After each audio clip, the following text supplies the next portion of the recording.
JEE Main 2026 के first Rand में अब बस 66 डेज ही बचे हैं। Welcome to day 12 of posting daily till JEE Main 2026। तो यार आई नो पिछले 4 दिन वीडियोस नहीं आ पाई क्योंकि मेरे एंड से एग्जाम्स चल रहे थे तो टाइम नहीं मिल पाया। और इसी बीच तुम्हारे लिए मेरे दिमाग में एक इंसाइट आई जो कि बताना बहुत ज़रूरी है। तो देखो यार, वैसे तो तुम्हें ट्राई करना चाहिए कि तुम्हारी प्रिपरेशन में कोई भी दिन जीरो डे नहीं होना चाहिए जिस दिन तुमने कुछ भी ना पढ़ा हो।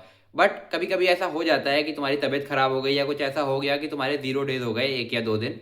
तो अगर 1 2 दिन तुम नहीं पढ़ पाए तो ऐसे में क्या होता है, जैसे ही तुम इसके बाद पढ़ना स्टार्ट करते हो तो तुम्हारे पास काफ़ी बैकलॉग बन जाता है और तुम फिर उसमें बैकलॉग की विशेष साइकिल में फंस जाते हो और हमेशा के लिए वो बैकलॉग कंटिन्यू होता जाता है। क्योंकि तुम क्या करते हो, टॉपिक्स पढ़ते हो, फिर उनके क्वेश्चन सॉल्व करते हो, फिर अगले टॉपिक पे जाते हो और ऐसे तुम्हें काफ़ी टाइम लगता है उस बैकलॉग को क्लियर करने में।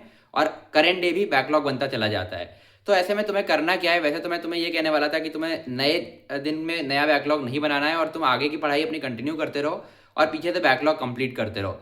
बट होता क्या है, देखो कि अगर तुम्हारे कुछ लेक्चर्स छूट गए हैं तो तुम अगले लेक्चर पर जंप नहीं कर सकते, जो कि काफ़ी टाइम ऐसा होता है कि तुम्हारा पिछला लेक्चर प्री रिक्विजिट होता है अगले लेक्चर के लिए। तो अगर ऐसा केस है तो तुम्हें ट्राई ये करना है कि अगले 1 से 2 दिन के अंदर तुम एटलीस्ट लेक्चर के बैकलॉग को खत्म करो और लाइव पर आ जाओ। भले ही तुम्हें सॉल्विंग कॉम्प्रोमाइज़ करनी पड़े, लेकिन क्या इसका मतलब ये है कि हमने सॉल्विंग परमानेंटली कॉम्प्रोमाइज़ कर दी? बिल्कुल नहीं। अब तुम्हें ये करना है कि देखो, अगर तुम्हारे बीच में कुछ दिन लॉस हुए हैं तो तुम्हें उसको कहीं ना कहीं कंपनसेट करना पड़ेगा।